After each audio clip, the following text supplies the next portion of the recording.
मित्रों, इससे पहले के 3 भागों में हमने राहुल इस खंडकाव्य पर कुछ विशेष जानकारी प्राप्त की। प्रथम भाग में जयप्रकाश कर्दम और खंडकाव्य राहुल को संक्षेप में समझ लिया। दूसरे भाग में राहुल के प्रथम सर्ग राहुल जन्म को समझ लिया। तीसरे भाग में हमने राहुल खंडकाव्य के दूसरे सर्ग जिसका शीर्षक है सिद्धार्थ का अभिनिष्क्रमण को समझ लिया। राहुल पर आधारित इससे पहले के 3 भाग देखने के लिए डिस्क्रिप्शन बॉक्स में इसकी लिंक दी जा चुकी है। आइए अब देखते हैं राहुल खंडकाव्य पर आधारित चौथा वीडियो, जो कि राहुल खंडकाव्य के तीसरे सर्ग धम्मचक्र प्रवर्तन पर आधारित है। मित्रों, अभी तक जिन्होंने इस चैनल को सब्सक्राइब नहीं किया है तो वे अभी इस चैनल को सब्सक्राइब करें। तो चलो अधिक देर न लगाते हुए इस वीडियो को देख लेते हैं। राहुल, जिसके लेखक है जयप्रकाश कर्दम, तीसरा सर्ग जिसका शीर्षक है धम्मचक्र प्रवर्तन। धर्म को पाली भाषा में धम्म कहा जाता है। बौद्ध पंथ में धर्मचक्र को विशेष महत्व है। गौतम बुद्ध ने सारनाथ में सर्वप्रथम जो धर्मोपदेश दिया था उसे ही धर्मचक्र प्रवर्तन या धम्मचक्र प्रवर्तन कहा जाता है। धम्मचक्र का अर्थ है धर्म का पहिया। धम्मचक्र के 8 पहिए तथागत गौतम बुद्ध के बताए अष्टांग मार्ग को दर्शाते हैं। अनेक बौद्ध स्तूपों, मूर्तियों तथा विभिन्न शिलालेखों पर धर्मचक्र को अंकित किया गया है। धर्मचक्र को बौद्ध धर्म का प्रमुख प्रतीक माना गया है। जयप्रकाश कर्दम के राहुल खंडकाव्य के तीसरे सर्ग की शुरुआत ही शाक्य संघ के प्रणाम से हुई है। मेरी प्रज्ञा का मूल धाम, हे शाक्य संघ तुझको प्रणाम। मानव जीवन के दुख, दर्द, व्यथा, निर्वाण ज्ञान का इतिहास जब भी लिखा जाएगा उसमें शाक्य संघ के प्रणाम की बात होगी। शाक्य संघ ने न निष्कासित किया होता तो सिद्धार्थ सत्य तक न पहुंच जाते, इसलिए शाक्य संघ को प्रणाम किया गया है। उसी प्रकार जब सिद्धार्थ का मन प्रश्नानुकूल और दुख से व्याकुल था तब इनके मन के संशय को दूर करने के लिए शाक्य संघ ने रास्ता दिखलाया है। इसलिए शाक्य संघ को प्रणाम किया गया है। सिद्धार्थ द्वारा प्रतिपादित पथ पर जो भी पुण्य कमाया जा सकता है वह सबको प्राप्त होगा। प्रज्ञा निरंतर काल के लिए बनी रहेगी। सिद्धार्थ गौतम चाहते हैं कि माता, पिता, साथी, यशोधरा सभी का कल्याण हो। नगर के गृहस्थ हो या सन्यासी, सभी की मनोकामना पूरी हो। सिद्धार्थ सुजाता के प्रति भी कृतज्ञता प्रकट करते हैं। सुजाता के बारे में बताया जाता है कि सुजाता नामक स्त्री ने पुत्र के लिए वट वृक्ष से मनौती मांगी थी। उसे पुत्र प्राप्त हुआ।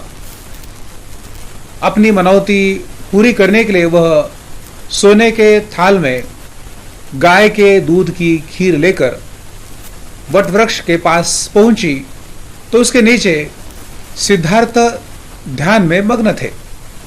सुजाता को लगा कि उसके द्वारा लाए भोग को ही ग्रहण करने के लिए वट वृक्ष ने मनुष्य का रूप धारण कर लिया हो।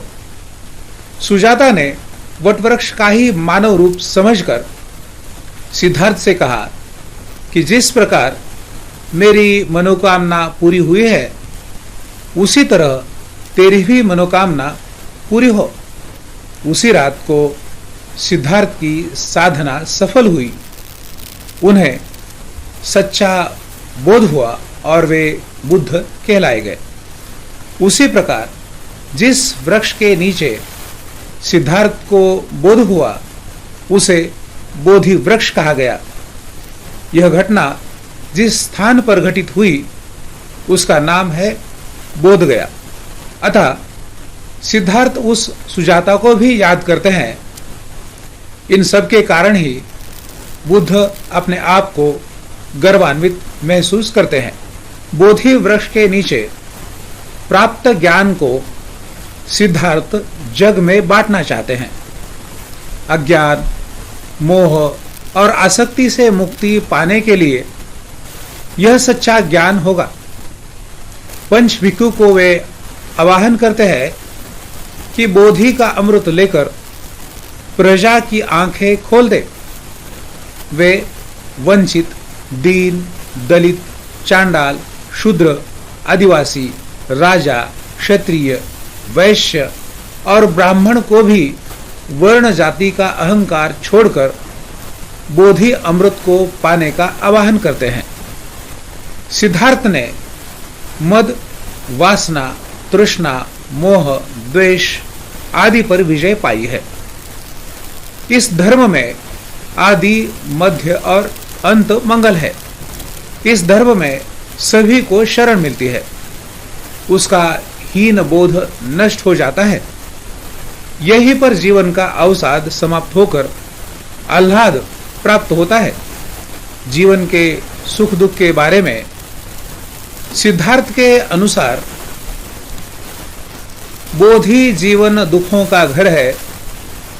मैं बात यह कहता हूं, बोधि जीवन दुखों का घर है। मैं बात यह कहता हूं, यह आर्य सत्य है प्रथम, मैं सत्य यह कहता हूं। उसी प्रकार जन्म, व्याधि और जरा मरण सब दुख समस्त ये होते। असफलता और अभाव, भूख भी नहीं कभी कम होते। सिद्धार्थ ने दुखों से मुक्ति और इंद्रियों पर नियंत्रण के उपाय भी बताए हैं। वे कहते हैं कि मध्यम मार्ग ही जग में सर्वश्रेष्ठ है। जो व्यक्ति संबंध, मोह, लिप्साओं पर विजय पाता है वही अपने दुखों को भी नष्ट कर पाता है। जो व्यक्ति स्वयं के क्रोध और वैर को जीतता है वही उसकी सच्ची विजय होती है। वे कहते हैं, जीते होंगे तुम कई युद्ध, लेकिन वह सच्ची नहीं विजय। जीतो निज क्रोध वैर को तुम, इसको ही जानो सत्य विजय। जीवन में कहीं भी विकलांग, वृद्ध, रोगी या दुखी मिल जाता है तो उस पर करुणा बरसाने के लिए सिद्धार्थ कहते हैं, चाहे जीवन शाश्वत हो या न हो, जीव और शरीर जो भी हो, जीवन में जो भी आता है वह जाता है, लेकिन जिस जीवन से किसी का कल्याण हो वही सही जीवन है। इसलिए जीवन गतिशील होने के कारण समय नहीं गंवाना चाहिए। जग में सब कुछ नाशवान है। जगत परिवर्तनशील है। जगत में जो भी घटता है उसका कुछ न कुछ हेतु अवश्य होता है। जिस प्रकार एक दीपक से दूसरा, फिर दूसरे से तीसरा, फिर चौथा दीपक जलता है, कुछ उसी प्रकार पुनर्जन्म का भी होता है।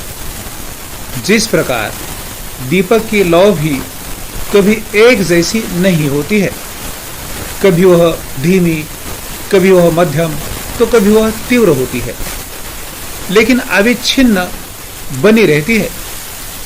कुछ उसी प्रकार जीवन का भी होता है। बुद्ध के अनुसार मनुष्य जीवन की एक अवस्था होती है जिसमें सभी को वृद्ध होना पड़ता है।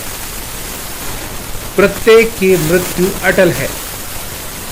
प्रत्येक वस्तु का क्षय होता है। बालक, युवा, किशोर, प्रौढ़ या वृद्ध, ये सारे व्यक्ति न होकर परिवर्तन की एक प्रक्रिया है। जगत के प्रत्येक पदार्थ का निर्माण पुनः नहीं है। दुखों के कारणों के संदर्भ में बताया गया है, अविद्या ही मूल रोग यह सभी दुखों का कारण है। तृष्णा की इस जननी का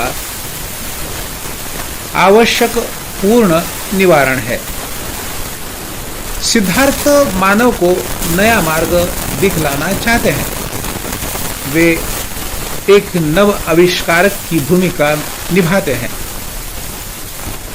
यह सत्य मार्ग बतलाता हूं, तुमको मैं सत्य उपासक दिखलाता तुमको राह नहीं, मैं नवपथक आविष्कारक।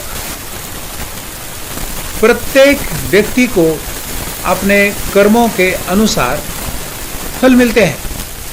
जो अपने जीवन को भाग्य के भरोसे रखते हैं, वे सही अर्थों में अपने जीवन को खो देते हैं। जब समय बीत जाता है तो उन्हें जीवन भर रोना ही पड़ता है। इस जगत के अंधेरे में रास्ता दिखाने वाला कोई नहीं है, सन्मार्ग दिखाने वाला कोई नहीं है। इसलिए सिद्धार्थ ऐसे भटके हुए लोगों को सन्मार्ग की राह पर ले चलते हैं। पद, प्रतिष्ठा, पूंजी, विलासिता से जुड़ी सारी बातें वास्तविक सुख नहीं है।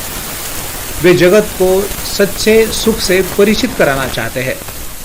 उनका मानना है कि परिस्थिति चाहे जो भी हो, मध्यम मार्ग को अपनाना चाहिए।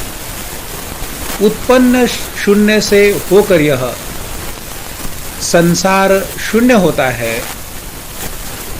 मानव सेवा से बढ़कर यहाँ नहीं कोई पुण्य होता है।